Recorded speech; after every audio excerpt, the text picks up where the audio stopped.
Buenas tardes. Pues les agradecemos su asistencia a este quinto Congreso Internacional de Estudios Clásicos en la Ciudad de México. Y pues vamos a comenzar con esta mesa que lleva que es parte de este tercer coloquio de teatro dentro del quinto Congreso Internacional de Estudios Clásicos. Y pues tenemos, y nos honra con su presencia, Clara Gómez Cortel, de la Universidad de Valencia. Las otras dos ponentes por alguna razón no se registraron, entonces la vamos a escuchar a ella. El título de su ponencia, sí se escucha bien, ¿verdad? Es El coro en las representaciones de Charcot. Pues, sin más, le cedo la palabra. Bueno, muchas gracias por la presentación y como todo el mundo me sumo también al agradecimiento por la organización del Congreso. Yo creo que todo el mundo está encantado. Mi conferencia va a ser un poquito distinta, que iba un poquito de la mano con las personas que iban a estar aquí, pero bueno.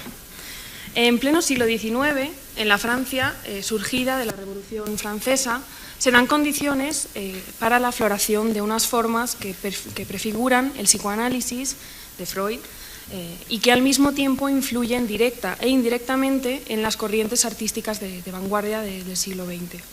Sin ir más lejos, la relación del pasado, del mundo de la antigua Grecia y del presente con la figura de Freud se puede ver, por ejemplo, en la importancia de la interpretación de los sueños, que es uno de los motivos recurrentes en la tragedia griega clásica.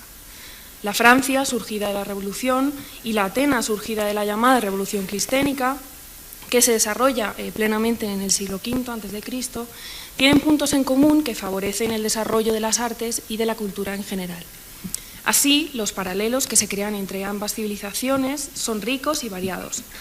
La cultura griega presenta una enorme influencia no solamente en temáticas, personajes e historias, sino también en formas dramáticas.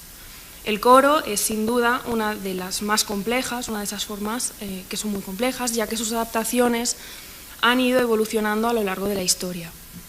Nos ocuparemos aquí de una forma parateatral, que yo considero que es algo curiosa y espero que encuentren original, que nos sitúa fuera del marco literario y que sin embargo revela la tremenda proyección de las formas griegas clásicas en el espectáculo vivant que llaman decimonónico. Podremos entender, espero, hasta dónde abarca la relevancia de la dramaturgia griega, la cual va mucho más allá de los textos literarios clásicos, porque yo aquí les voy a hablar de unas representaciones médico-clínicas, pero con muchísima influencia literaria. La Revolución Francesa, la gran revolución burguesa, consecuencia natural de la Ilustración, hace de la sociedad francesa la más dinámica y admirada por los sectores socialmente avanzados de los diferentes pueblos. Dos aspectos concretos nos interesan en este proceso para el día de hoy. El que hace referencia a las instituciones para enfermos mentales y el que hace referencia a la situación de las artes escénicas. Dos aspectos que en la figura del célebre neurólogo Jean-Martin Charcot, que fue maestro y gran influencia de Sigmund Freud, se junta su figura con la de la institución hospitalaria de la Salpêtrière, que es un hospital parisino que hoy en día sigue en marcha y que empezó justo antes de la Revolución Francesa. Y así se entrecruzan para fundirse en uno. La historia teatral y médica de la Salpêtrière que nos interesa comienza en los tiempos en que poco a poco y a partir del siglo XVIII, en plena Ilustración europea, se va abriendo paso un concepto médico de la locura. En esta historia, una figura importante puede ser Philippe Pinel, nombrado por la Comuna en 1793, en plena Revolución, como director médico del asilo de Bicêtre, que era la parte masculina, y después de la Salpêtrière, que era la parte femenina de ese hospital. En el periodo que estuvo al frente de la institución, liberó a los enfermos mentales de las cadenas a las que eran reducidos, porque antes los enfermos eran tratados como criminales y estaban encadenados a las paredes, y propuso la creación de un cuerpo especializado de médicos dedicados a la atención de los enfermos. A partir de las propuestas de Pinel comienzan los avances en el conocimiento de las enfermedades y de un siglo más tarde, en 1862 hasta mediados de los años 90, al frente de la Salpêtrière estuvo Jean-Martin Charcot, a quien apodaron como el Napoleón de las neurosis.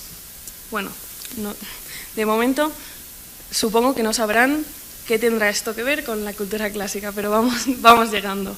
Este dinamismo, surgido del proceso revolucionario, no es ajeno a todo aquello que hace referencia a las artes escénicas ya desde el comienzo. Y así, la ley decretada por la Asamblea Nacional Constituyente en 1791, relativa a los espectáculos, y después, más tarde, en el siglo siguiente, en 1864, declaran que todo ciudadano podrá construir su propio teatro público, en el cual podrá representar todo tipo de obras y pone fin a todo control administrativo sobre las artes escénicas, a excepción, obviamente, de la censura con Napoleón III. Esto sienta las bases en la Francia surgida de la Revolución para el auge de las más diversas formas dramáticas, en particular de los espectáculos más populares, como el cafeteatro, como el vaudeville, como el circo, entre otros, que pronto se ven extremadamente influidos por la curiosidad en auge en el siglo XIX, por el saber antropológico, nosológico, científico, y que está caracterizado siempre por las exhibiciones corporales pseudocientíficas. En este marco sociocultural, Charcot, muy celebrado por los surrealistas, también hay que decir, en el siglo XX, empieza a desarrollar una de las actividades científico-teatrales más célebres de Europa, ganando fama por todo el continente. Sus clases clínicas en el hospital se convierten en el espectáculo más aclamado, y en ellas presenta un gran número de casos, sirviéndose de su elenco de pacientes histéricas y de su coro de colaboradores. Estos espectáculos llamaban la atención de toda la élite parisina, iban a verlo todos los escritores famosos de la época, ya fuera Maupassant, Zola, los hermanos Goncourt, Octave Mirbeau, bueno, muchísima gente, y luego gente del espectáculo, como Sarah Bernard, como Jean Avril, gente de la diplomacia, políticos y obviamente médicos internacionales como Freud. La histeria, obviamente, enfermedad que también encuentra sus orígenes en Grecia, se convierte en la herramienta perfecta para desarrollar múltiples funciones, presentaciones y representaciones. Durante las famosas lecciones, que se llamaban del martes y del viernes, Charcot se asegura de estructurar sus conferencias en actos en los que la locura es la protagonista. Presenta pacientes delante de un enorme público y, llevando él mismo el guión de su obra, interactúa con las histéricas, con los familiares que las acompañan y con sus discípulos, que le ayudan si él lo necesita. Charcot está colocado en el centro del estrado, que es como una especie de escenario delante de un gran público. Sus colaboradores y sus pacientes, sentados en sillas a su alrededor, mientras las histéricas entran y salen del escenario si se lo pide el guión. Como una máquina bien engrasada, todo es objeto de un minucioso estudio previo y nada queda a la improvisación.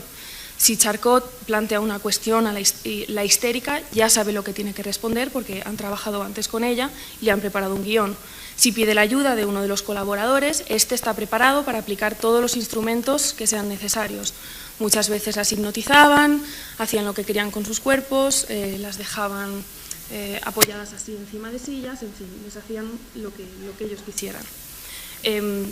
Al igual que el coro trágico griego, estos colaboradores interactúan con Charcot, pero su acción es respuesta a la acción misma de Charcot, que es el verdadero protagonista de la obra, protagonismo dramático que comparte con la enferma y que le hace creer a ella que obviamente que es la única, cuando él en realidad es la figura central.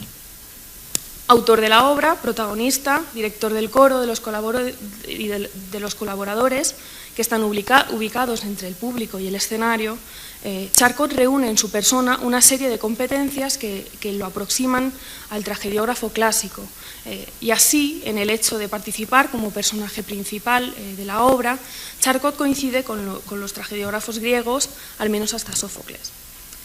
Debemos anotar, y esto es un apartado, que un importante antecedente en las representaciones de Charcot son las actividades teatrales del que quizá conozcan, el Marqués de Sade, ya que de 1803 a 1813 tuvo que entrar en el asilo de Charenton para enfermos mentales, donde lo internaron por demencia libertina y pasó allí sus últimos años de vida. Entabló una gran amistad con el director, que era François Simonet de Coulmiers, quien era un firme defensor del teatro como terapia, y le ayudó construyendo un teatro en el que Sade dirigió y escribió obras dramáticas que iba escribiendo, en las que implicó como actores a los locos internos y llegó a formar con ellos una verdadera compañía en la que el mismo Sade, igual que Charcot, actuaba. Las representaciones a las que asistía la alta sociedad de París, también como en la Salpêtrière, seguidas de una cena, tuvieron tal éxito que en ellas puntualmente llegaron a participar conocidas profesionales del teatro. Finalmente, bueno, el 6 de mayo del 1813 fueron prohibidas por orden ministerial y bueno, quizá ustedes conocen, inspirándose en estos hechos, Peter Weiss en 1963 escribe una obra que bueno, popularmente se llama Marat Sade y que tiene lugar en el histórico asilo de Charenton, siguiendo los modos del metateatro, e incorpora elementos dramáticos procedentes pues, de Artaud y de Brecht. Bueno, volviendo a la Salpêtrière, del mismo modo que la influencia de los modelos clásicos funcionan en los autores a diferentes niveles de conciencia, Charcot, que es un gran lector de los autores clásicos, se sirve de forma más o menos consciente de los modelos clásicos y de sus representaciones.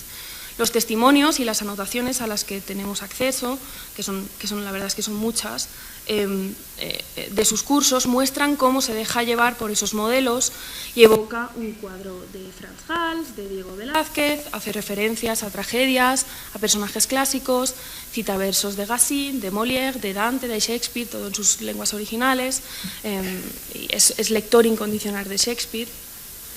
Y tiene la costumbre de hacer referencia a los personajes del dramaturgo inglés, así como a las descripciones de las diferentes enfermedades de la literatura. Como es especialista en histeria, también tiene que hablar de los grandes clásicos y siempre los está nombrando. Se sirve de ellos para ilustrar los casos y para explicar mejor sus síntomas. Pero si me lo permiten, también diría que porque es un poquito pedante, pero bueno.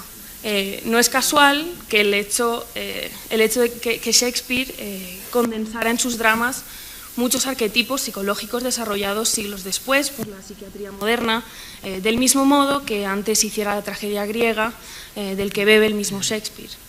Otelo y sus celos patológicos, Hamlet y su complejo edípico, nexo de unión señalado por el propio Freud entre Sófocles y Shakespeare, o los conflictos planteados en Macbeth han sido analizados desde una perspectiva psicopatológica, psicoanalítica, por numerosos psiquiatras a lo largo de los años. Pero el influjo de los clásicos va todavía más lejos y se deja sentir en la estructura física del teatro de Charcot y en los elementos dramáticos que lo conforman, dando como resultado en estos formas dramáticas muy singulares, como ocurre con el coro, y con su relación con los protagonistas. En el espacio en el que Charcot desarrolla sus representaciones, podemos encontrar algo muy singular porque se basa en los teatros griegos y en las salas de teatro italianas del Renacimiento para construirlo. Es extremadamente singular, tanto por su configuración como por la de espectadores que atrae. Dispone de una gran sala con gradas que tiene una capacidad para unas 400 personas que Charcot manda a construir, ya digo, inspirándose en los anfiteatros. Y a continuación están los asientos frente al estrado, donde Charcot se instala. Cuenta con todo el equipamiento necesario, las novedades instrumentales y médicas más modernas, y está decorado por todas las paredes con croquis, ilustraciones y cuadros que tratan los temas clínicos relevantes. Todos estos elementos forman el paradigma de la cientificidad, de la figura médica que forma Charcot y que forma la Salpêtrière, creando en nombre de la investigación metódica y racional. Todo un montaje escenográfico cuyo proceso creativo aproxima a Charcot a la tragedia griega, en particular a Sófocles, que, como bien sabido, desarrolló la escenografía notablemente. Si las instalaciones del anfiteatro Charcot, porque así lo llamó, en la Salpêtrière, son tan extraordinarias, aún lo son más las soluciones que él presenta a las adaptaciones de unidades dramáticas de difícil traslación, entre ellas el coro y su relación con los personajes y lo que en la tragedia es el plano trágico de acción. Como ya hemos señalado antes, todas las unidades dramáticas que conforman la tragedia griega, de todas ellas, el coro ha sido una de las que más problemas su función, así como sus posibilidades de traslación a una forma dramática moderna. Hasta bien entrado el siglo XX, los investigadores, preocupados más por la fijación del texto, se ocupan en lo que respecta al coro, sobre todo de su división en semicoros. Pero pronto se dejaron a un lado esas cuestiones para centrarse en el estudio del papel del coro en la acción dramática. Y es eso lo que nos interesa aquí. Que el coro tenga en mayor o menor medida la condición de personaje de la tragedia no significa que su participación en ella tenga que ser activa, o al menos que lo sea en el mismo plano que los protagonistas, en un sentido análogo. Desde la posición medial que ocupa entre los protagonistas y el público, el coro, más que actuar, interactúa, ya que su acción es simplemente respuesta a una acción de los protagonistas desde esa posición medial.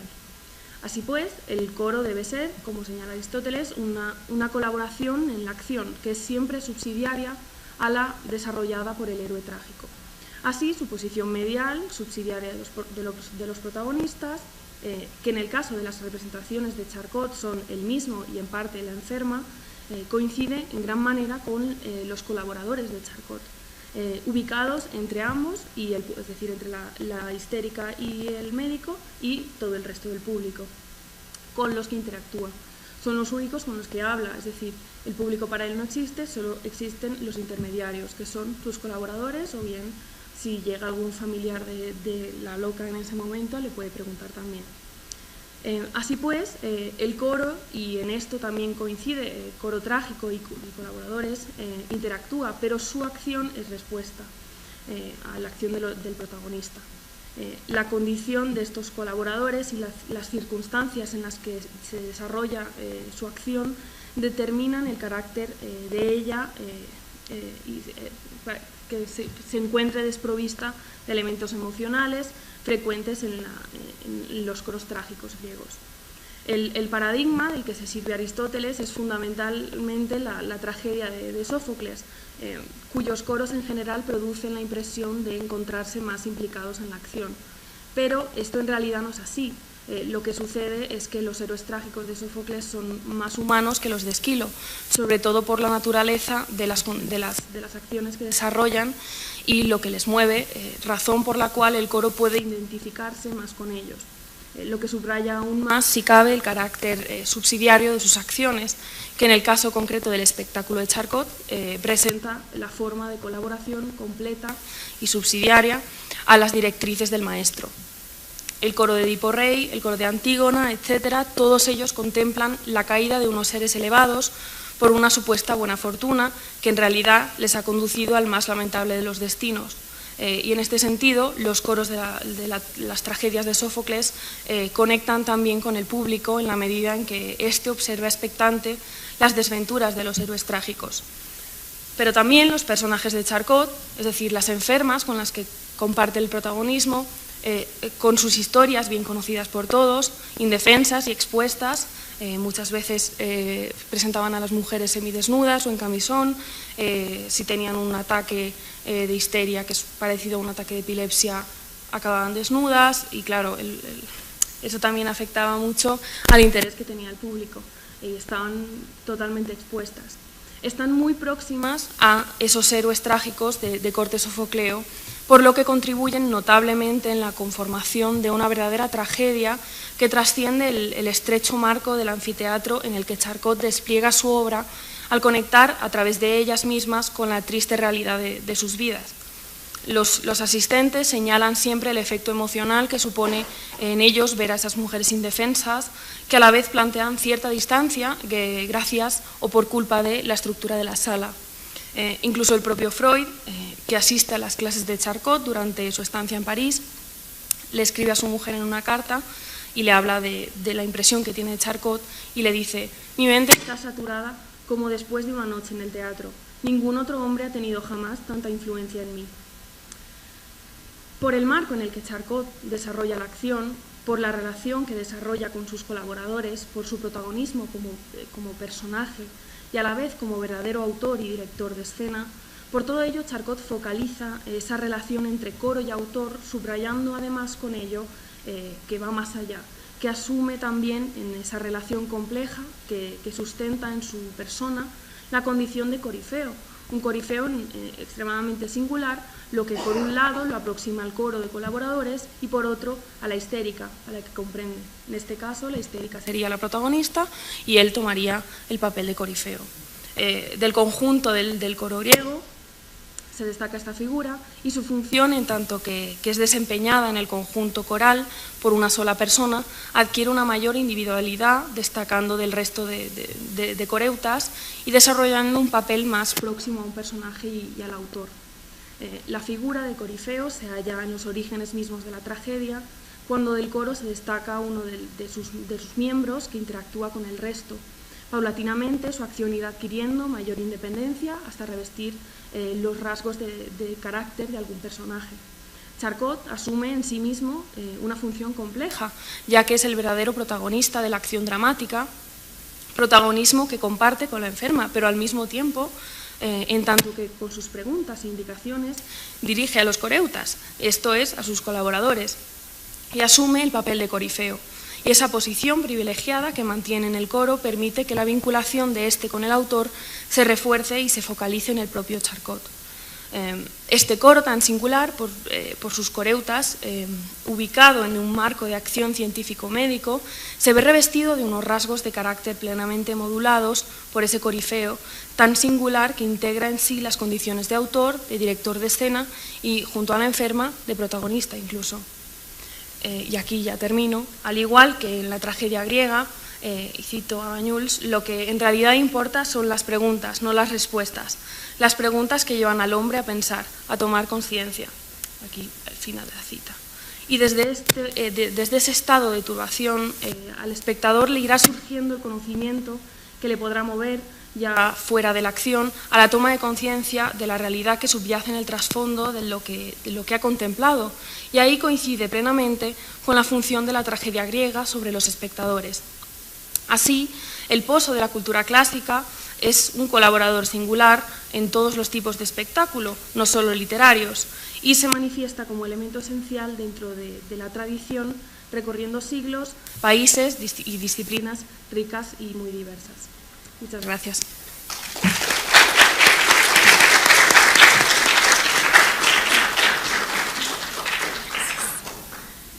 Bueno, pues después de escuchar la charla tan interesante y cómo ha conectado, y me declaro fan de Freud, entre otras cosas también del teatro,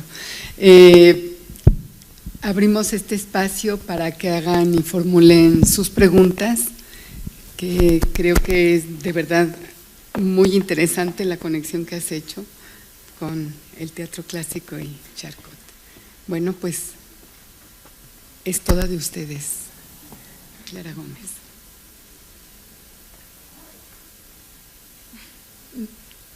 No teníamos ningún... Ay, perdón. Ah, sí.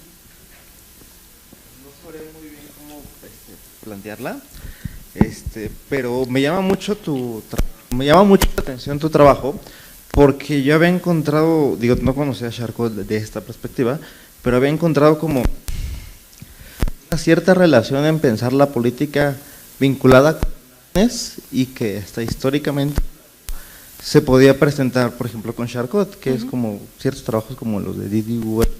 Sí, exacto. Pero también empiezas a hacer esta paralelo o esta lectura sobre las tragedias que está presentando con enfermos mentales y ciertos cánones de entender la tragedia. Pues me viene a la mente esta noción de que en realidad se está hablando de una cierta racionalidad o de una posición de actividad, Y bueno, no sé, por ejemplo, una posición como la de Christopher Menke, me parece, que hace una lectura sobre Sófocles, pero que también es política, y que él va por la idea de la subjetividad política, en tanto que un juicio puede construir como nociones de la soberanía. Lo que llama muchísimo la atención es, al final, si Charcot sigue siendo como el paradigma de estos pensadores, ¿qué relación tiene entonces la locura con esta forma de lo político o de la subjetividad política que se presenta en escena? Sí, es muy curioso porque yo creo que había dos grandes opiniones en la época, y unas que decían que Charcot era un genio científico y que trabajaba con su subjetividad, y eso es verdad, era un hombre muy serio y se tomaba muy en serio su trabajo, es decir, él como persona no era nada teatrero. Sin embargo, todo el resto de gente, todo el resto que asiste a sus clases, lo llaman obra de teatro. Bueno, ya Freud lo dice, y lo dicen todos esos escritores que van a verlo, justamente les interesa el sentido justamente de la locura. Entonces sí que es verdad que es como una paradoja el mismo Charcot, porque con su seriedad presenta en realidad el caos, y lo que él intenta hacer también es organizar, y le gustaban los estudios nosológicos, entonces lo estudiaba todo con mucho cuidado y lo describía todo con mucho cuidado. Entonces lo que hace es, él estudia el ataque histérico, que en realidad desde fuera puede parecer muy caótico, y lo dividen en subpartes, y entonces, claro, ellos, como conocen muy bien a sus histéricas, y la histeria funciona, resumiendo, imitando otras enfermedades, saben cómo la histérica va a actuar. Entonces, igual está presentando una histérica en el escenario y dice, ahora le va a dar un ataque, ahora le va a pasar esto, va a actuar de esta manera, el cuerpo le va a hacer esto. Y entonces tenían dibujos, tenían esquemas, y las histéricas, justamente las de Charcot, como eran también les gustaba mucho actuar, seguían esos guiones, y entonces él al principio se lo explicaba a ellas, les decía, esto es lo que pasa cuando te da un ataque, y ellas lo imitaban a la perfección, y a todas les pasaba lo mismo, con lo cual eso ayudaba también a que él se presentara como un científico completamente serio, porque tenía razón, es decir, lo que estaba diciendo no era incierto. Eso sí, si llegamos a mirar las histéricas de otra parte, igual no tienen ese tipo de ataques, porque no tienen el mismo guión que presenta Charcot. Pero sí, es muy curioso. Muchas gracias.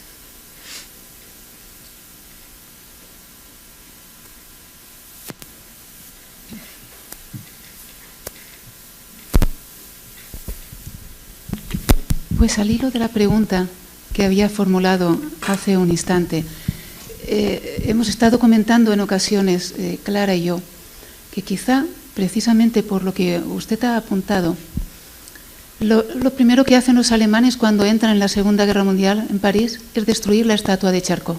Sí. Y no hemos encontrado la explicación de por qué.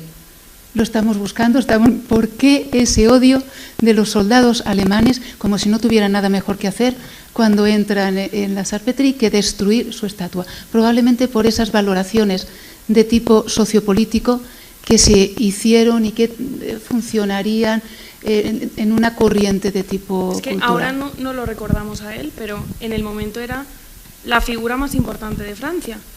A final del siglo XIX, cuando más o menos los años 80, 90, bueno, en el 93 él muere, pero era una figura importantísima, y era Francia. Él y Pasteur eran como la ciencia en Francia, con lo cual era odiado por muchos, obviamente, porque también simbolizaba el nacionalismo francés, del que están ellos muy orgullosos, que es el cultural, porque él era, al fin y al cabo, era un hombre humanista que no solo sabía de medicina, sino que podía mezclar, justamente como hemos visto, muchísimas áreas. Entonces él era el representante social y político de lo que pretendía ser Francia, y por eso justamente yo creo que tampoco he leído la explicación, pero voy a suponer que sí, lo que primero bombardearon fue su estatua, que estaba en la fachada de la Salpêtrière, porque yo cuando fui no la vi, la busqué como una tonta y después lo vi en un periódico que la habían destruido, y yo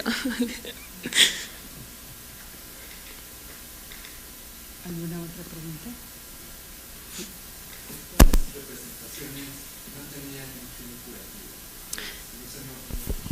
Eso es mi pregunta. ¿Tenían un fin curativo? Las representaciones no. Porque, bueno, a ver, en principio era parte de la terapia, pero lo que intentaba eran clases, eran como clases universitarias para Charcot. Entonces él utilizaba las histéricas ya no para curarlas en escena, sino para demostrar lo que les podía pasar. Entonces las podían curar en el momento porque, por ejemplo, las hipnotizaban. Entonces una persona que llegara con una parálisis se la podían quitar hipnotizándola si caía en el diagnóstico de la histeria. Pero no funcionaban como tratamiento simplemente porque esas lecciones, que a ver, son lecciones bastante pesadas porque son lecciones clínicas, pero eran explicativas. La terapia, es que lo curioso de Charcot es que no curó a muchas mujeres, no curó a muchas enfermas. Muchas enfermas se escaparon del hospital porque no podían soportar la vida allí, y bueno, unas cuantas sí que se curaron. Por ejemplo, bueno, de las famosas, la bailarina Jeanne Avril, que es la que sale en los carteles del Moulin Rouge, los dibujos de Toulouse-Lautrec, que siempre sale la misma bailarina.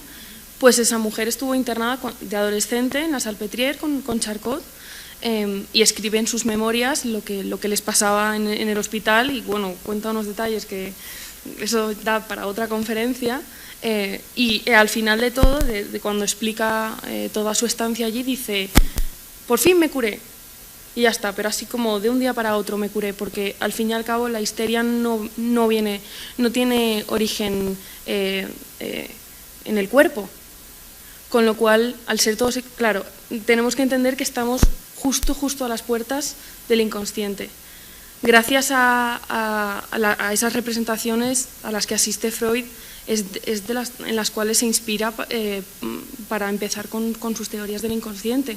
Con lo cual el psicoanálisis estaba casi empezando, pero todavía no. Es como cuando leemos lo que Charcot intenta explicar, casi lo está entendiendo, pero no del todo. Entonces, como no sabían que eso tenía un origen psíquico, tampoco pretenden curarlas, porque además, como no son nadie, las tratan como si fueran mercancía. Entonces, esas mujeres son simplemente objetos que duermen todo el día y tienen que limpiar ellas sus habitaciones, están internadas, no pueden salir. Y son objetos en el teatro, y él las saca cuando él quiere, pero no tiene por qué curarlas, porque a él le viene muy bien que estén enfermas, y le viene muy bien que las más locas, las más extraordinarias y las más impresionantes sigan estándolo, porque él necesita, ya he dicho que es un poquito pedante, y él necesita que le digan que es el más grande. Y sí, pero vamos, no, de tratamiento no sé. No sé si es demasiada extrapolación, pero se me ocurre pensar que es la misma época en que se planteó la erotomanía como una enfermedad de las mujeres. ¿Está relacionada con esta? Sí, bueno, lo único es que yo creo que Charcot se quiso centrar en la histeria porque le venía muy bien. Si les soy sincera, porque le venía muy bien y le venía muy cómodo. Sí que es verdad que se interesa también por muchas enfermedades, pero una vez entiende que la histeria le puede dar fama y puede explotar esa enfermedad y puede explotar a esas mujeres, rápidamente entiende que solo se tiene que centrar en ella. Y entonces, así como en los años 60 sí que estudia una variedad de enfermedades neurológicas, etcétera, se empieza a interesar muchísimo por ello, y los que asisten a sus clases se interesan sobre todo por la histeria. Pero sí, es más o menos la misma época. Sí, retomando un poco el comentario anterior y la idea de si estas funciones tendrían algún interés curativo, igual no curativo, sino catártico, sí, ¿no? Pensando en esta erotomanía y en que la histeria y la neurastenia son las grandes enfermedades de finales del XIX, para controlar a las mujeres o la sexualidad de las mujeres o lo que tenía que ser normal en las mujeres, y extrapolándolo a la actualidad, estos programas que tenemos tan espantosos en televisión, ¿no? Estas Lauras de América de ahora que están curando enfermedades sociales, como la histeria era una enfermedad social en su momento, me deja pensando, ¿no será que estos públicos que acudían a ver a Charcot o a la Venus Negra o a John Merrick, al Hombre Elefante, eran justo los que no irían a ver a un Sófocles, no irían a ver a un Esquilo? Nuestros públicos de ahora que ven la Hora de América no van al teatro. ¿Estaríamos de alguna manera buscando esta réplica clásica, esta réplica trágica, corifea, catártica, en estos espectáculos baratos, por así decirlo?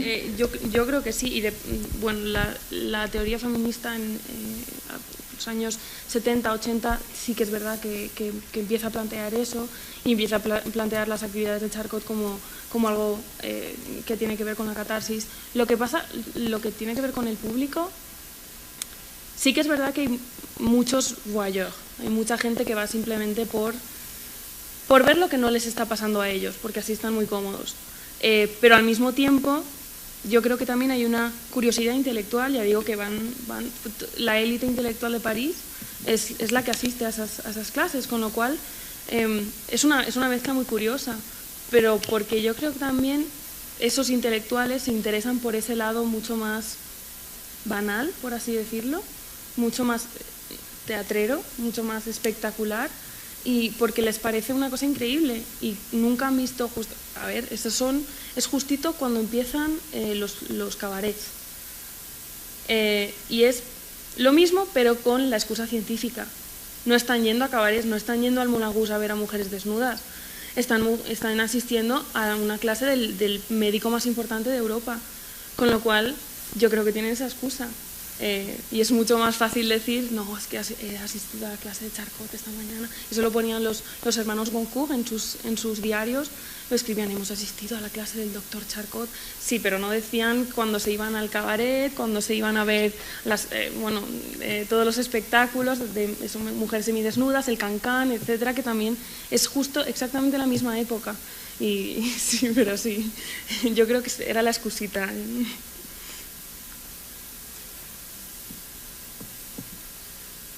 ¿Algún otro comentario?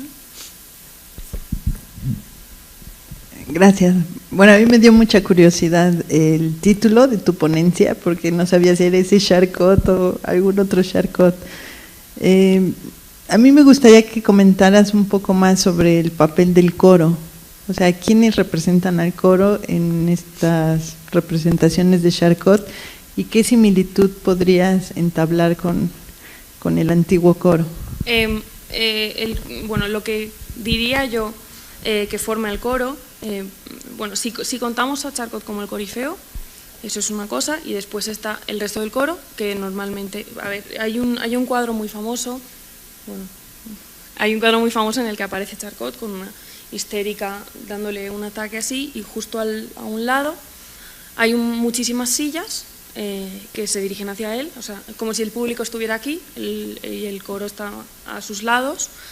Suelen ser pues 12, 15, pues igual 20 colaboradores, y eso también es muy similar al coro, y que solo hablan si Charcot les da la palabra, solo hablan si Charcot se lo permite, y lo que hacen es aclarar lo que intenta decir Charcot. Es como, son una conexión con el público, no llegan a ser personajes porque en realidad no existen, sin ellos podría seguir la acción, pero simplemente son un complemento, y son un complemento que lo sitúa ahí Charcot, es él el que los sitúa sentados en las sillas. Lo que pasa es que también era un coro muy específico, seleccionado por él, eran científicos, eran o pintores o editores que él seleccionaba, los que pudieran darle algún tipo de feedback, por así decirlo.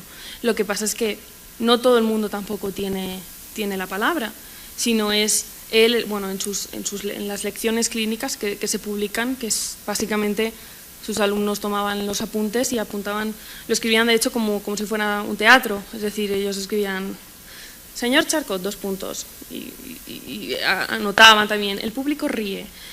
Y entonces, cuando le dan la palabra a algún colaborador, en los escritos, por ejemplo, ni siquiera tienen nombre.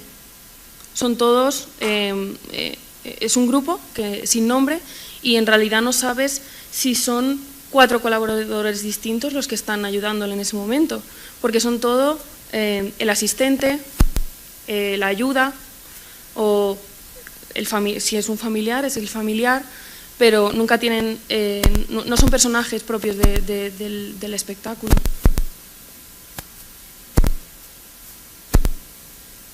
No sé si...